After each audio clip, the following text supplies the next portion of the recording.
उत्तराखंड वक्फ board के chairman Shadab Shams ने एक बड़ा बयान दिया है। उन्होंने सभी वक्फ बोर्डों की सीबीआई जांच कराने की मांग की। शादाब शम्स ने बताया कि उन्होंने अल्पसंख्यक मामलों के केंद्रीय मंत्री किरण रिजिजू से नई दिल्ली में मुलाकात कर सभी वक्फ बोर्डों की सीबीआई जांच कराने की मांग की है। शादाब शम्स ने कहा कि वक्फ बोर्ड की संपत्ति के साथ ही सभी कार्यों की सीबीआई जांच कराने से कई बड़े घोटाले सामने आएंगे। आपको बता दें कि केंद्र की मोदी सरकार ने लोकसभा में पेश वक्फ बोर्ड बिल को संयुक्त संसदीय समिति को भेजा है, जो बिल के प्रावधानों पर व्यापक रूप से चर्चा के बाद विधेयक के पहलुओं और सांसदों की आपत्तियों पर विचार करेगी और संसद को अपनी सिफारिश सौंपेगी।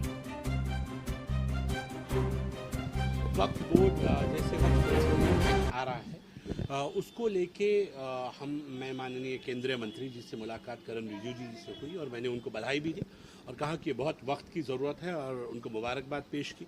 और मैंने एक आग्रह भी किया कि लगातार, क्योंकि मैं वक्फ बोर्ड में पिछले 2 साल से अधिक मुझे हो गए हैं, मैं देख रहा हूँ वक्फ बोर्ड अड्डे बन गए हैं भ्रष्टाचार के। तो मैं ये कह सकता हूँ कि सबसे बड़ा लूट अगर कहीं हुई है तो वो वक्फ बोर्ड में हुई है। तो देश की आज़ादी से लेकर आज तक, जिस दिन मैं आपसे बात कर रहा हूँ, तमाम वक्फ बोर्डों की जांच होनी चाहिए कि कहाँ कहाँ कितना भ्रष्टाचार हुआ। मेरा मानना है कि देश का सबसे बड़ा भ्रष्टाचार इस वक्फ बोर्ड में नजर आएगा।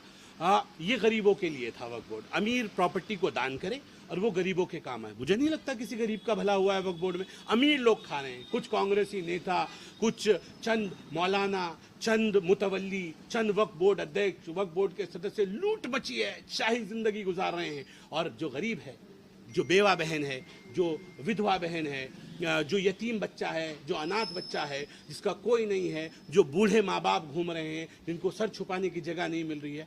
अरे अरबों खरबों की जमीन और हमारे बच्चों के हाथ में भीख का कटोरा, ये कैसे हो सकता है? ऐसा कोई व्यक्ति हो सकता है दुनिया में जिसके पास इतनी बड़ी प्रॉपर्टी हो और उनके लोग ठेली लगा रहे हो और ठेली पे सब्जी रखने के पैसे ना हो, उनके लोग दर दर की ठोकरें खा रहे हो, मोदी जी का मुफ्त राशन लेने के लिए लाइन लगा के खड़े हो और कहते हो कि तुम्हारे बड़ों के पास तो इतनी अरबों की खरबों की संपत्ति है। ऐसा तो नहीं हो सकता। तो कहीं तो गड़बड़ हो रहा है। गड़बड़ कहाँ हो रहा है कि कुछ लोग लूट रहे हैं और बाकी लोग सिर्फ तरसती हुई निगाहों से देख रहे हैं। हम ये कह रहे हैं जनता का हक, आवाम का हक आवाम को मिलना चाहिए। इसलिए मेरा मानना है, मैंने ये आग्रह किया और माननीय मंत्री जी, बहुत पॉजिटिविटी माननीय मंत्री जी ने दिखाई है, केंद्रीय मंत्री ने। मुझे उम्मीद है जल्द कानून भी आएगा, वक्फ संशोधन एक्ट भी आएगा और हम पॉजिटिव दिशा में जांचें भी होंगी। जिन्होंने चोरी की है लकड़बग्गों ने, उन्हें सजा भी मिलेगी। कलियर के अंदर भी एक बहुत बड़ी चोरी हुई है, जहां सैकड़ों एकड़ जमीन को खुद धर्मगुरुओं ने अपने नाम पे दर्ज करा लिया है और उनके खिलाफ बोलते हैं तो कहते हैं धर्मगुरु हैं, इनके खिलाफ मत बोलिए। ये नंगा नाच यहाँ हुआ है। हम सच बोलेंगे, किसी को अच्छा लगे या बुरा लगे।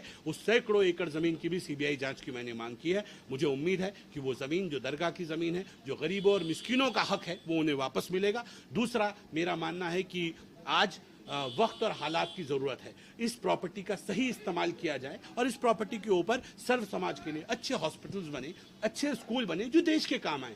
वो मुस्लिम समाज के काम भी आए, बाकी लोगों के भी काम आए। और मेरा मानना है कि ये हमें हाथ खुले वक्फ बोर्ड एक्ट को थोड़ा सा लीनियंट किया जाए कि वक्फ अपनी संपत्तियों को बाकी लोगों को भी दे सके। अब सेना का एक सैनिक सरहद पे हमारे लिए कि हम सुकून से रहें, वो शहीद होता है, अपनी जिंदगी अपना सर्वोच्च निछावर करता है माँ भारती की सलामती के लिए, और हम चाह के भी उसे अगर देना चाहें वक्फ की संपत्ति तो हम नहीं दे पाते। तो हमारा मानना है कि हम उस परिवार को वक्फ की संपत्ति हम भी उन्हें भी लीज कर सके, इस तरह की व्यवस्था बोर्ड में बने। क्योंकि वक्फ का पैसा ये भारत का पैसा है, ये कोई विदेशियों का पैसा नहीं है, ये भारत के लोगों का पैसा है, भारत के लोगों की संपत्ति है, भारत की संपत्ति है। भारत की संपत्ति भारत के लोगों के काम आए, इस दिशा में ये संशोधन होगा तो मुझे लगता है कि हम बेहतर लाइनें बना सकेंगे और जो कुप्रथा है, कुरीतियां हैं, कहीं ना कहीं उन पर लगाम लगेगी।